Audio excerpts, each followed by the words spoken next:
Hello and welcome to your news and features electronic magazine that centers on the different facets of motoring.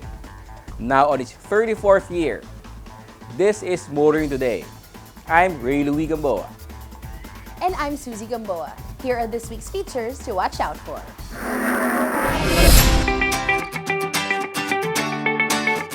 On Motoring Forum, we shall discuss the Philippine National Railways projects and plans for 2021.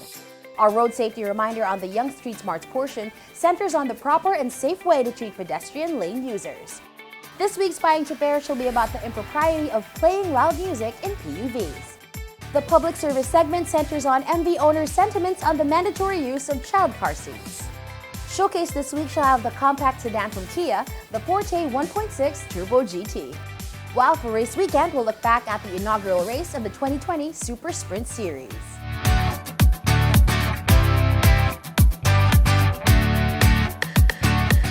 All these plus the latest news in transportation and traffic management, as well as developments in the automotive industry, are on this week's edition of Motoring Today. Join us.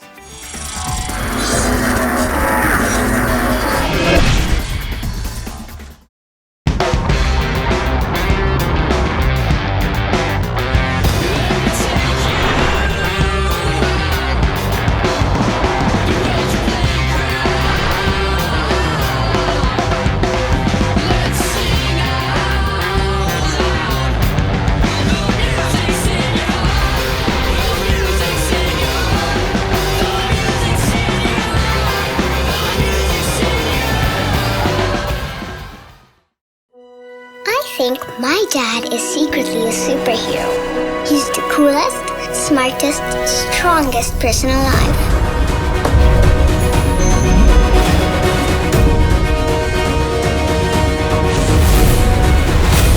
No matter where we go, he always makes sure I feel safe. And he isn't afraid of anything. My dad likes to call that the power to lead. I call it his superpower.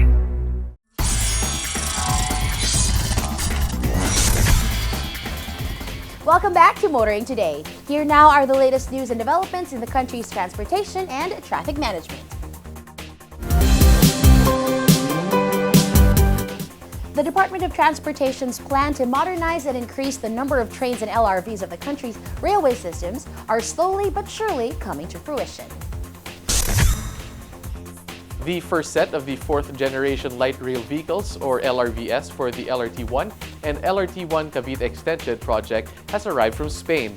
The new trains, manufactured in Spain but financed by a Japanese grant, were formally unveiled in a ceremony attended by Transport Secretary Arthur Tugade and officials from the Light Rail Transit Authority, or LRTA, the Light Rail Manila Corporation, or LRMC, and members of the Diplomatic Corps. The acquisition of new trains for the LRT-1 line is part of the government's massive expansion plan to increase the number of trains of the country's railway fleet from 224 train cars in 2016 to 1,381 ordered under production, delivered, and operational train cars by 2022. Even as the first set of modern trains was unveiled, the second and third sets of LRVs are already en route to the Philippines, while the 5th to 30th sets of the modern trains are being manufactured and tested in Mexico. After manufacture and testing, these sets of LRVs will be delivered in batches to the country until 2022. Secretary Tugade said the arrival of the first set of the fourth generation LRVs in the country will facilitate the realization of the LRT-1 Cavite Extension project. The DOTR expects the project's partial operability of the LRT-1 Cavite Extension before the end of the year. The fourth generation LRV train sets consume less energy, are equipped with new operational features including an improved cooling system, and are more PWD friendly. In case people don't know it yet, Trains are a priority of the present administration, and it has concrete results to prove it. The arrival of new trains for the LRT-1 is another confirmation of this fact. Commuters should believe Secretary Tugade when he says a segment of the LRT-1 Cavite extension will have partial operability within the year.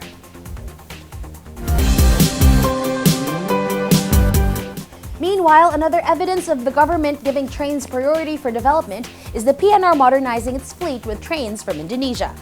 Already, the new trains are being put into operation. The Philippine National Railway is losing to time putting newly arrived trains from Indonesia into operation.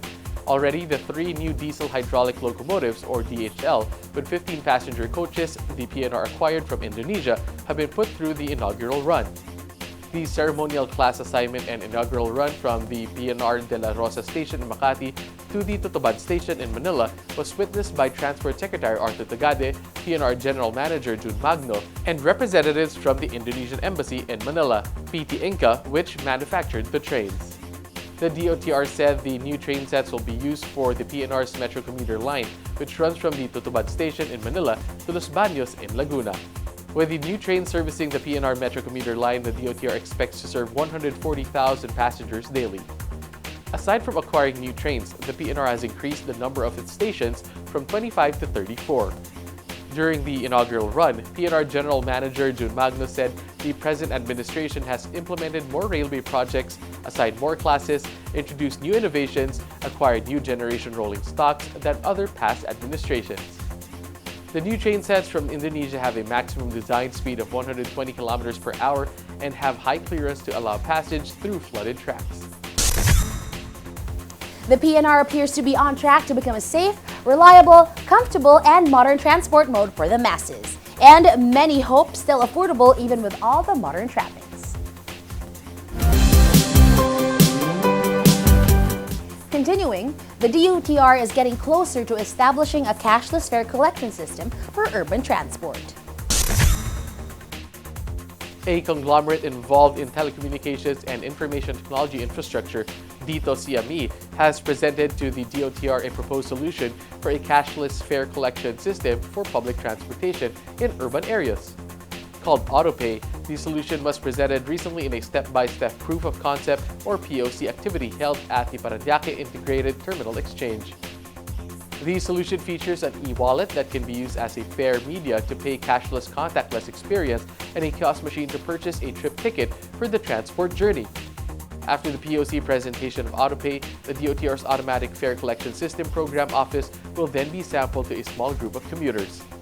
Findings from the POC and sampling of AutoPay will form part of DOTR initiatives to draft and finalize AFCS national standards. Once finalized, these standards will be used to enable an open and competitive environment among multiple automated fare collection system providers. The DOTR has been pushing for a contactless fare payment system for fare and toll. First, for efficiency, and as the COVID-19 pandemic hit, for health and safety. It couldn't come soon enough for commuters. And finally, we haven't heard anything about progress on bus rapid transit projects since the lockdowns began. But apparently, the DOTR has not forgotten about BRT projects, especially the one in Cebu. Transport Secretary Arthur Tugade has directed the Cebu Rapid Bus Transit Project Management Team to fast-track the completion of Package 1 so it can be operational this year. Tugade ordered construction work on the Cebu BRT to go round the clock. The Transport Secretary said he wants the project fast-tracked as a response to the need for safe mobility amidst the COVID-19 pandemic. He added that having 3 shifts of construction working 7 days a week will also generate jobs for people in Cebu. To ensure this, he ordered key roles for project contractors and personnel should be, and for those based in Cebu, that 90% of the total workforce also must be local residents of the province. He cited the need to generate more jobs for Cebu residents who lost their livelihoods as a consequence of the pandemic. Package 1 of the Cebu BRT covers a 2.6-kilometer busway with 4 stations as well as vital improvement works at intersections. When complete and fully operational, the Cebu BRT can serve around 60,000 passengers daily. The COVID-19 pandemic has not stopped the DOTR from implementing projects aimed at modernizing the land transport system. The pandemic has also showed the importance of having a modern mass transport system. Health experts believe that we'll have to live with COVID-19 much longer than predicted. The DOTR will have to continue with the good work.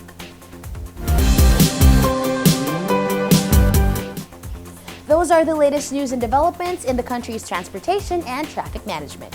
Coming up next is Motoring Forum, brought to you by Suzuki Philippines. There's no denying that the COVID-19 pandemic has delayed many projects in both the private and public sectors, including those of the Philippine National Railways. Motoring Today got in touch with PNR General Manager June Magno to find out the status of PNR projects and to discuss the railway line's plans for 2021. The highlights of that discussion are up next on Motoring Forum. The Philippine National Railways, or PNR, is undergoing a transformation even amidst the COVID-19 pandemic. Or so Mr. June Magno, PNR General Manager, tells us during an interview conducted via Zoom. The COVID-19 was actually an eye-opener for all of us. One, it gave us an opportunity to transform a lot of things. So we took advantage of that. It would transform the new normal. It would transform how we move forward. Like the DOTR and its line agencies, as well as the DPWH, the PNR did not stop pursuing plans and programs even during the most restrictive of community quarantine periods. These included the rehabilitation and modernization of the PNR fleet of trains. Wala namang projects na in a way na cancel. Na-postpone lang lahat ng programs natin in terms of dahil din sa COVID. Although, yung main projects talaga namin na postpone lang siya ng mga 2 to 3 months, the most 4 months. Well before COVID-19, the PNR had ordered new train sets from Indonesia for use in its existing commuter services and as well as for its South Long Haul project. They were delayed, but as soon as they arrived and tested, they were soon placed in service. Lahat ng mga trains natin, practically by 2021, the existing lines, we will be running new trains na, especially here in Metro Manila. Wala nang lumang trains na. We will have 9 new sets na that we bought from Indonesia. We're just waiting for the new 3 sets for the South Long Haul project. Despite the pandemic and the difficulties of operating under capacity because of the need for social distancing on trains and at the station, the PNR managed to begin work or continue working on establishing new service lines. We started yung Tutuban Malolos last year. Naumpisahan din namin yung around August 2020. Naumpisahan namin yung Malolos to Clark International Airport. Tapos this year, itong first quarter 2021, umpisahan na rin namin yung Tutuban all the way to Calamba project. So, mag-umpisa na po tayo dyan. Aside from sa mga projects na yan, yung Calamba natin to Matnog, mag-uumpisa na rin ng first quarter 2021. Ridership fell during the pandemic because of the need for social distancing. But before that, the PNR was already taking numbers like 90,000 to 120,000 passengers a day. Actual ridership fell to 20,000 a day. But while it was forced to turn away passengers, PNR worked to accommodate as many as it safely could. Gusto sana namin magdagdag pa ng pasahero. May limitations kami because of social distancing. By the end of the month, siguro ma-raise namin to 25,000 per day. May balik namin to 25,000 because of the new trains. However, nag-turn down na talaga kami ng pasahero. Minsan, ang ginagawa namin, either binibilisan namin yung headway between trains or we offer extended service hanggang ating gabi minsan. The PNR is moving forward to a future where rail services become a major player in the transport of people and commodities. Initiatives already being undertaken include setting the stage for interoperability of rail services. Ang strategy namin, syempre, nahanda kami ng 2 o 3 na partial operability stations. Pinagkakarera namin against time and resources kung sinong mauna. Wala pa kaming ma-announce ngayon, but definitely meron. Farther down the track toward a modern railway PNR network are more commuter services in the Greater Manila region and long-haul commuter and freight services connecting regions in Luzon. Isa sa mga dinegestate namin na project is the North Dry Port project. It's a freight cargo project, rail-based freight cargo project between Port of Manila and Central Luzon, and eventually connect it with Subic Clark Railway and connecting it with Cagayan Valley. Cagayan Valley, as you can see, is the new food basket of Luzon. Bukod doon, there are lands on northeast of Central Luzon, which is practically yung corridor between Gapan to Malolos, yung area na yan. I-reopen natin yan towards Makati and idudugtong natin sa main line. Ang tawag namin dyan yung Northeast Commuter Initiative. We want to open a commuter service that goes all the way to Makati from Northeast Central Luzon. So, ngayon meron tayong North-South commuter, di ba? Gusto namin mag-open ng Northeast commuter naman. So, people who lives in areas like San Miguel, San Rafael, San Ildefonso, they can work in core of Metro Manila and will be home within 55 minutes to 60 minutes. Di ba? Balikan. Isa pa na titignan namin is capacity expansion ng South Long Haul. Yung South Long Haul comprises several sub-phases yan. We will open a new corridor which is Daet to Matnog that passes to Naga and Legazpi. And then we will open cargo freight link between Port of Batangas and Port of Manila through the South Long Haul alignment. We are contributing some of our human resources to assist the OTR with the Mindanao Railway Project. GM Magno pointed out that what is now the PNR was nationalized, taken over by government from private ownership in 1919 at the height of the Spanish flu global pandemic. Ang reason bakit na-nationalize ang Manila Railroad to become Philippine National Railways is because of the Spanish flu, which is also a pandemic. So, from historical context, we want to see this as a chance to transform, just like what was given to us in 1920. Which is almost 100 years ago. We want to be the primary people mover. NSCR will be the biggest metro-based system in the Greater Capital Region. And in South Long Haul, it will be the fastest and largest capacity na people mover the rest of Southern Luzon. And we hope to implement and expand that all the way to Northern Luzon and maybe to other island groups in the future. The establishment of a network of railway lines is one of the priorities of the current administration. The PNR is on the forefront of this initiative. Its efforts to modernize and extend its reach and to revive inactive lines and establish new ones were surely delayed by the pandemic. But it has not stopped the PNR from pursuing these projects to conclusion. Commuters can reasonably expect improved, safer, and more efficient services. That's our Motoring Forum this week, courtesy of Suzuki Philippines.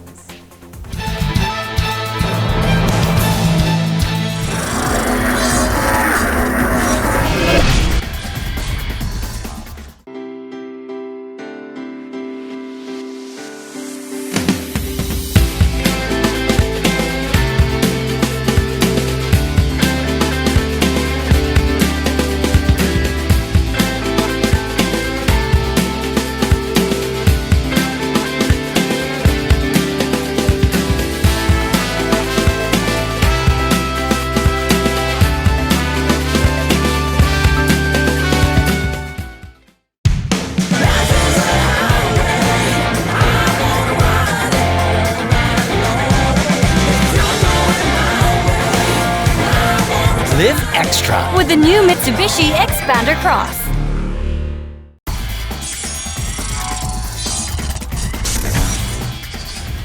You are back with us here on Motoring Today. In line with our lifelong commitment to promote road safety, here is this week's road safety tip in cooperation with Toyota Motor Philippines. When driving, always keep in mind that you're responsible not only for yourself, but also for your environment. Palaging paunahin ang mga tumatawid sa pedestrian lane. Be patient at huwag magmadali, lalo na kung ang tumatawid ay mga bata, matatanda, o may kapansanan. It's always better to give way to pedestrians than to cause accidents.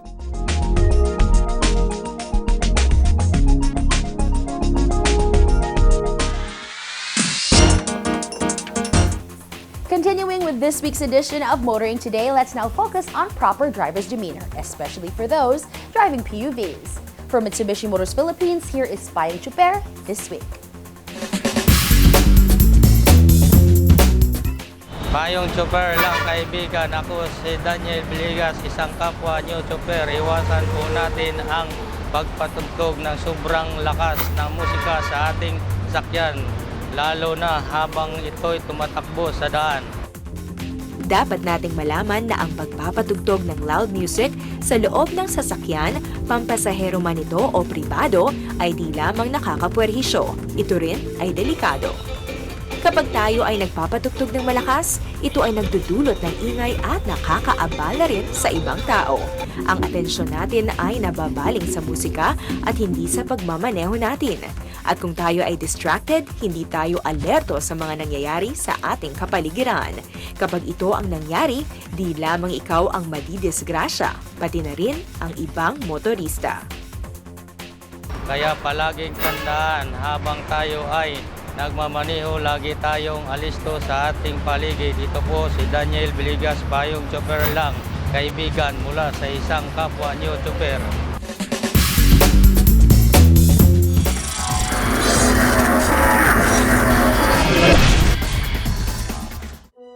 I think my dad is secretly a superhero. He's the coolest, smartest, strongest person alive.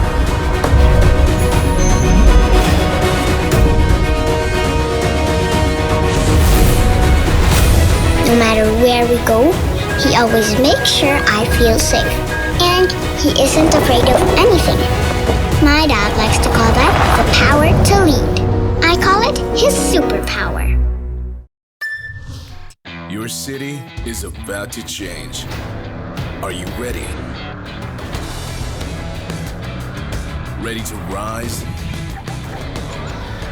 Ready to rock? Ready to go? Ready for more? Ready to rule the city. The all-new Honda City. Ready to rule.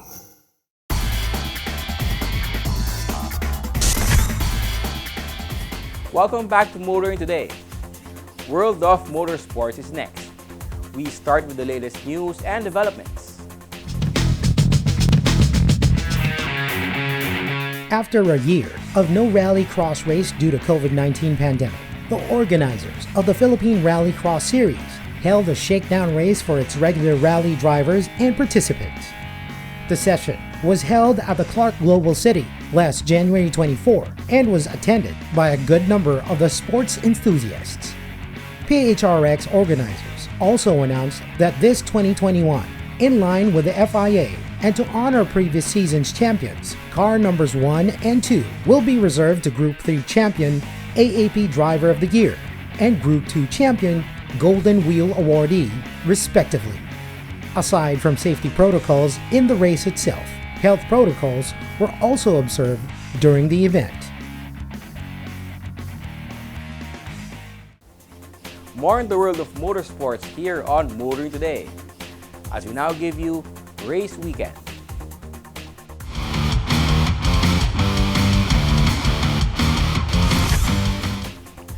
The Super Sprint Series held its inaugural year in 2019 with 3 rounds in the season. In 2020, its organizers managed to hold its first round before community quarantine restrictions took into place.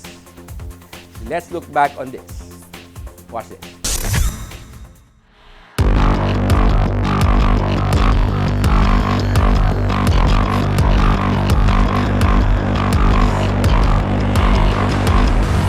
After a 3-leg stretch last year, the Super Sprint Series is back for another season of racing here at the Make Hawaiian Commercial Complex in Bulacan. So, let's go check it out.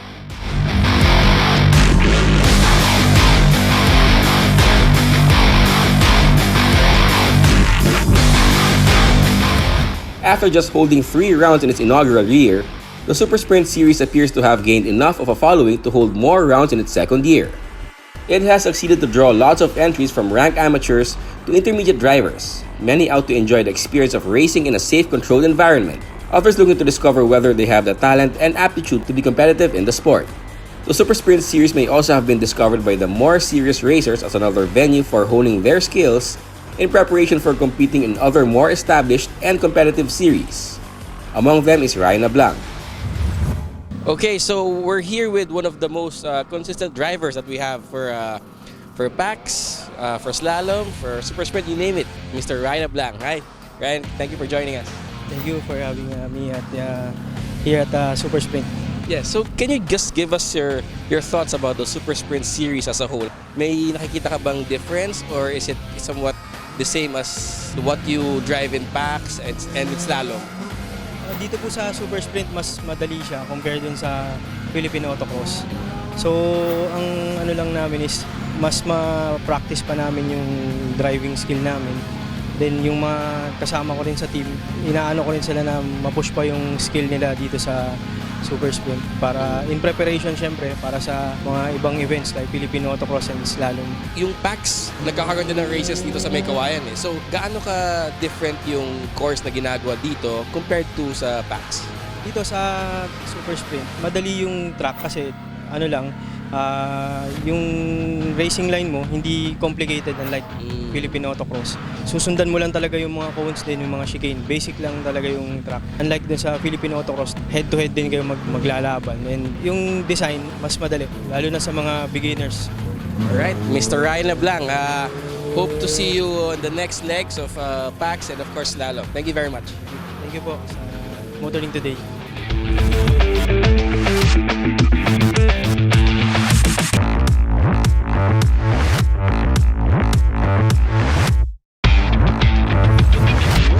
The first round of the 2020 Super Sprint Series also sees many racers who won class championships in 2019. Under Super Sprint regulations, those who finish a season as class champions will be forced to level up. This apparently is meant to maintain the competitiveness of each class and provide more drivers opportunities to become champion themselves. While the track layout remains designed for beginners, Super Sprint organizers has decided to add new technical challenges to spice up the competition and help entries level up their skills. My experience with this race for this year is different from last year since we have 360 obstacles right now. Last year, we don't have like that. Long track siya. So talagang hihingalin yung sasakyan ko kasi iyon lang gamit ko.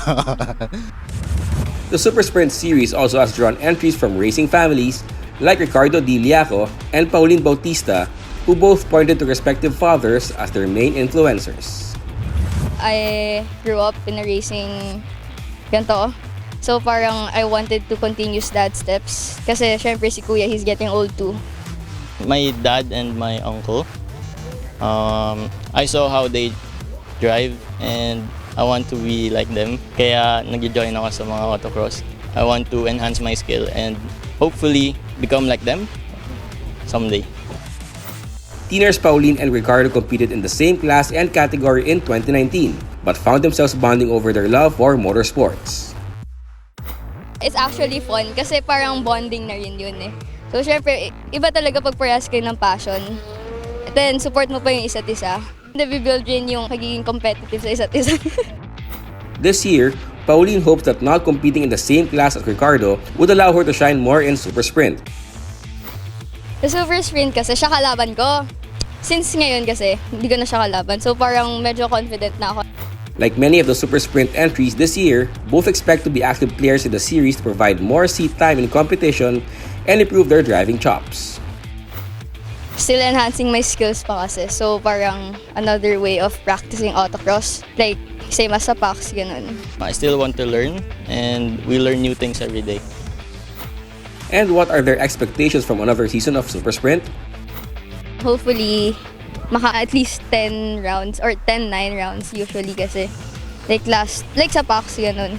And then, ayun nga, sana more beginners will come and try to join the sport. To learn more and to have a good standing, hopefully. And okay naman yung event eh.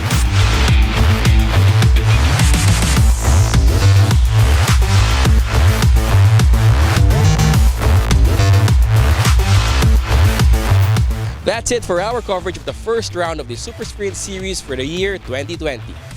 Check us out again next week for more race weekend action.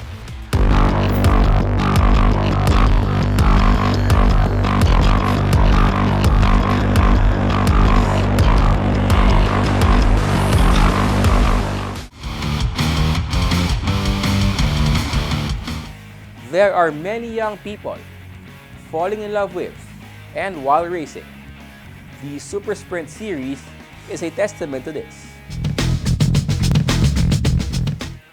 And that's this week's World of Motorsports. Motoring Today continues right after this break.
Montero Sport. Elevate your journey. Drive your ambition.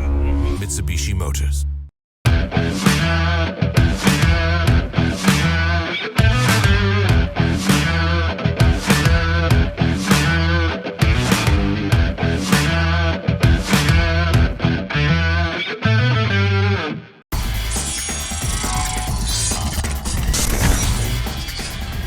Welcome back to Motoring Today. Let's now take a look at what's happening in the local auto industry. It's an encouraging sign when the country's leading auto company projects growth in both the auto industry and the economy in general.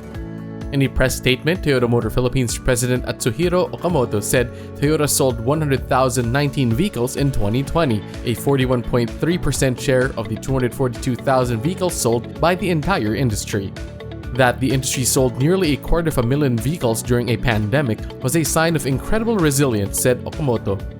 TMP Chairman Alfred T. said Toyota expects the gradual growth of sales following the onset of the pandemic to increase as quarantine restrictions are eased and Filipinos ease back into their daily routines and resume pursuing the life goals that had to take a back seat in 2020.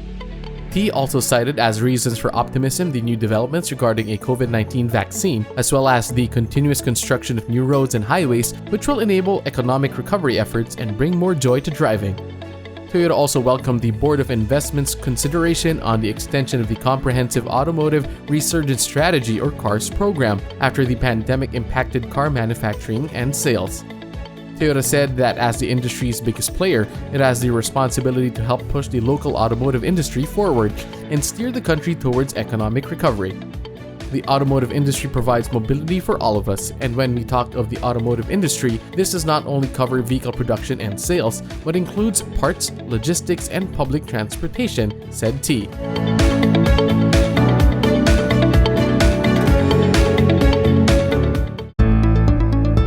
Mercedes-Benz Philippines has brought in the AMG GLB 34 4MATIC, which it describes as a high-performing, passionate, and exceptionally practical crossover SUV. The GLB 35 4MATIC is powered by a 306 horsepower turbocharged 2.0-liter 4-cylinder engine that is mated to an AMG Speed Shift DCT 8-speed transmission with AMG Performance 4MATIC all-wheel drive. It also comes with AMG Dynamic Select that offers 5 drive programs: Slippery, Comfort, Sport, Sport Plus, and Individual. The latest crossover in Mercedes-Benz Philippines' local lineup of AMG vehicles showcases the exterior and interior styling features and elements exclusive to Mercedes-Benz models given the AMG tag. It also comes with the latest MB technologies for digital displays, smart and connected infotainment systems, active and passive safety features. The new Mercedes-Benz AMG GLB 35 4MATIC is now available for test drive at the Mercedes-Benz showrooms in EDSA Green Hills and Bonifacio Global City.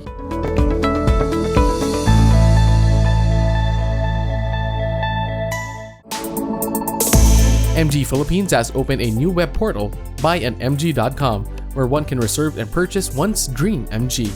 The new digital portal allows visitors to browse through the complete catalog of locally available MG vehicles, as well as access to vehicle comparos, reviews, and customer testimonials. Interactive features allow clients to deep dive into their preferred MGs through interactive 360-degree interior and exterior tours of each MG model, walk-around videos, and comparison tool to clearly see the differences between models and trim levels, a financial calculator, and live video chat sessions with a sales consultant for an opportunity to discuss any product details, promo offers. The new portal also features an extensive section of facts that aims to answer the top concerns of clients, including the safety of online reservations and purchasing process, safety protocols for scheduled test drives, credit applications, mode of payment, and available financing option, unit availability, and unit delivery. The introduction of buyinmg.com represents the reinforcement of our brand position and a new chapter in our local MG brand story, as well as a notable milestone for all Filipino auto buyers, said attorney Alberto B. Arcilla, President and CEO of MG Philippines.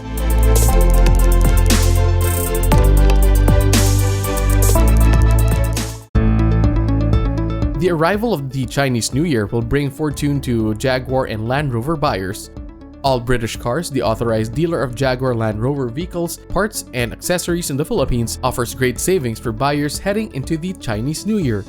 Special discounted prices for the Land Rover include, among others, 4,288,888 pesos for a Discovery Sport and 8,888,888 pesos for the Range Rover Sport PHEV.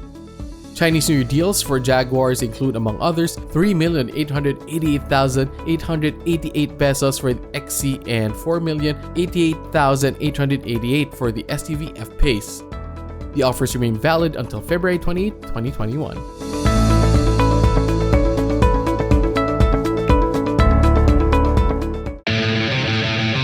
After bringing in KTM motorcycles to the local market, Adventure Cycle Philippines Inc. or ACPI has launched another motorcycle brand from Europe, the Husqvarna. ACPI is the motorcycle distribution arm of AC Industrial Technology Holdings Inc., a wholly owned subsidiary of Ayala Corporation. The Husqvarna motorcycles will be assembled at the same Laguna plant that rolls out KTM motorcycles distributed in the country by ACPI. 3 models of the Husqvarna, a motorcycle brand from Sweden, will be assembled and sold locally: Svartpilen 200, Svartpilen 401, and Vitpilen 401. More than 3 years after launching KTM production for both the Philippines and export, we now bring in one of the most iconic motorcycle brands in history. Husqvarna started in Sweden in 1903, and today it builds and produces motorcycles that are purpose-built and driven by passion, said Art Tan, Group President and CEO of AC Industrials.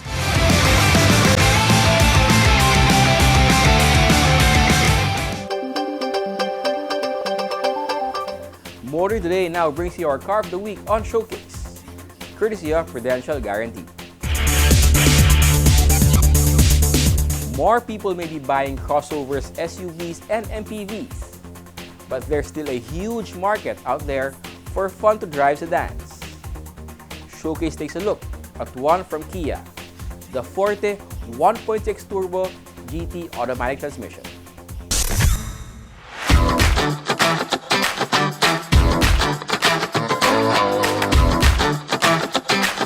The Kia Forte is a consistent presence whenever car magazines in the US and many other parts of the world publish lists of top picks for compact sedans. And when Kia Philippines brought in the Forte to the local market, it was easy to see why. At 4,640 millimeters long, 1,800 millimeters wide, and 1,450 millimeters at its highest point, Kia's popular compact sedan looks good from any angle with its clean lines, long hood, and gently sloping roofline. The grille, front bumper, air dam, and side air ducts all take styling cues from Kia's popular SUVs and crossovers. The top-of-line Kia Forte 1.6 Turbo GT Automatic particularly presents a perfect blending of modern auto design and practical function with its bi-function LED headlamps, LED daytime running lights, projection-type fog lamps, the GT-designed front and rear bumpers, as well as the grille add a sporty touch to the top-of-line Forte. So do the dual chrome muffler exhaust and rear spoiler with high-mount LED stop lamp, and the slim LED rear combination lamps. as well as the 17-inch alloy wheels wrapped by 225 by 45 R17 tires. Also quite attractive and practical are the high-gloss side view mirrors with integrated turn lights that can be folded and adjusted electronically. It also comes with a heater to keep them from fogging in rainy or cold weather.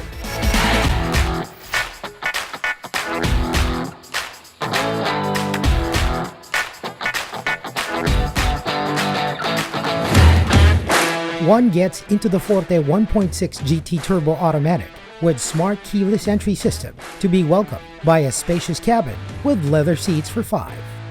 It's a breeze to get the preferred driving position with a driver's seat that adjusts 8 ways electronically with 2-way lumbar support for greater comfort during the drive. The front passenger seat also adjusts electronically 2 ways. The second row has room for 3 passengers. The folding armrest with twin cup holders reduce this to 2. The Forte has all the usual power functions like power windows, central door locking.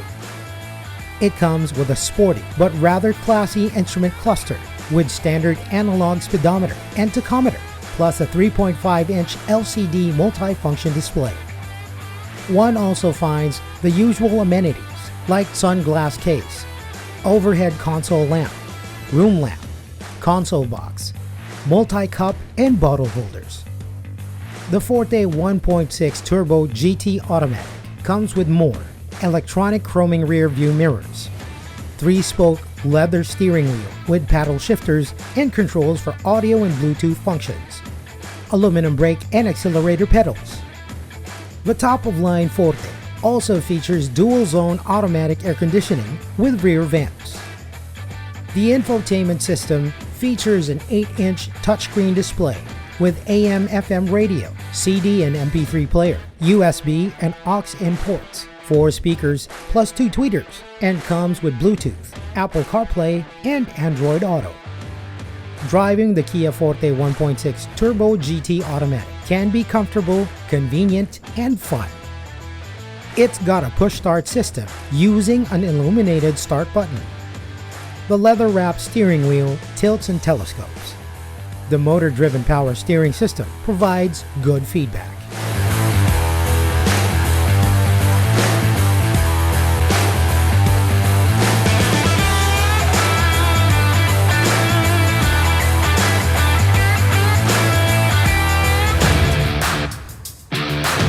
What makes the 1.6 Turbo GT Automatic fun to drive is the 1,591cc inline 4-cylinder gasoline engine with double overhead cam and a turbocharged direct fuel injection system. The turbocharged engine generates an impressive 204 PS at 6,000 revolutions per minute and 265 Newton meters of torque from 1,500 to 4,500 RPM. All that power and torque is directed to the front wheels via 7-speed dual-clutch transmission with manual mode. The suspension features front McPherson struts with stabilizer and rear multi-link system tuned to provide good balance between comfort, ride stability, and sporty handling. Stopping power comes from a brake system with all-wheel disc brakes, anti-lock brake system. Cruise control comes in handy on long drives through expressways, while parking is a breeze with rear camera with park guide and front and rear parking distance sensors, electronic stability control, as well as hill start assist add to peace of mind on the road. Added safety features on the Forte 1.6 Turbo GT Automatic include front, side, and curtain airbags, 3-point ELR safety belts with pretensioners for 4, plus a 1-2-point static seatbelt, ISOFIX anchors, child lock, and anti-theft system with immobilizer.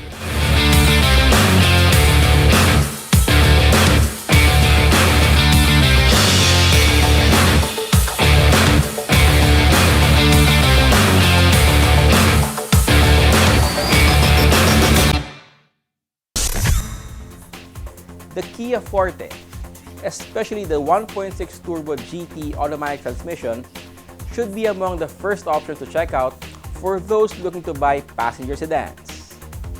That's our featured vehicle on this week's showcase, courtesy of Prudential Guarantee. Drive worry-free with Prudential Guarantee's auto insurance program with a free 24-hour nationwide roadside assistance included with your comprehensive auto insurance.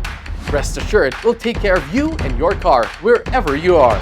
Prudential Guarantee's auto insurance program, 100% worry-free driving.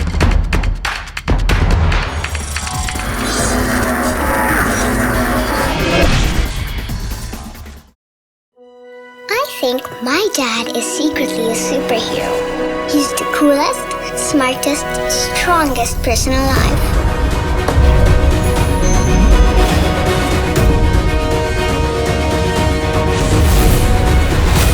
No matter where we go, he always makes sure I feel safe.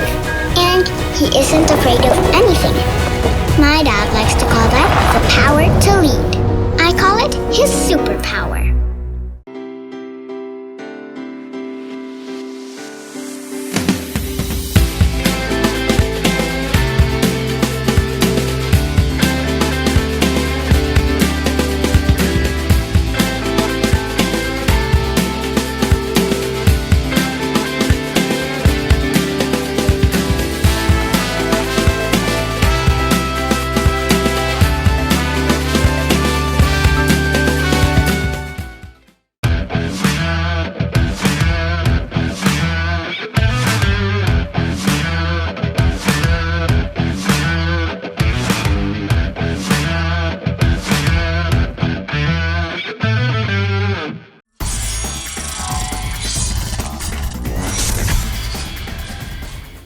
We now have our segment that dwells on the wide array of motoring problems not only in the metro, but all over the country as well.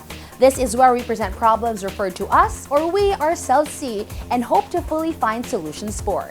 Here's our public service segment brought to you by Honda Cars Philippines. After the backlash on the operation and supposed failure of private motor vehicle inspection centers, here comes another issue haunting the Land Transportation Office as well as the Department of Transportation. We have been reporting about the Child Safety on Motor Vehicles Act or RA 11229 even prior to the negative response it is now getting online. According to the DOTR, this law was passed through Congress and was approved by the President in February 2019. The Implementing Rules and Regulations or IRR were approved in December of the same year, which took effect on February 2020. A transitory period of 1 year was provided before the mandatory compliance stated in the IRR. While its primary intention is to uphold safety of children while aboard motor vehicles using child restraint systems or CRS, motorists, particularly those with children aged 12 and below, have reacted differently. This is because of an LTO official's controversial response on those with big kids, and that is to get a bigger car. The official has since apologized for this. Others have also been arguing, how about those vehicles for public use? Why not use lap belts instead? They're installed anyway. Child car seats occupy too much space. Sa umpisa lang din yan. There seems to be a lot going on in people's minds. Next week, we shall have the LTO chief himself, ASIC Ed Galvante, to clarify and note important points regarding the law. And that's our public service segment from Honda Cars Philippines. And should you encounter motoring problems that need immediate attention, please feel free to contact us. See the details being flashed on your screen. And that's the week that was in motoring. Thank you for joining us. If you missed some portions of our show today or any of the past episodes of Motoring Today, you can watch us online on motoringtoday.ph anytime today at your convenience. Also, please don't forget to check us out on social media. Until next week here on Motoring Today, now in its 34th year of continuing service to the general motoring public with a lifelong commitment to promote road safety. Stay healthy and be vigilant at all times. On behalf of our dad, Butch Gamboa, I'm Ray Louie Gamboa. And I'm Susie Gamboa. Happy Happy motoring! motoring.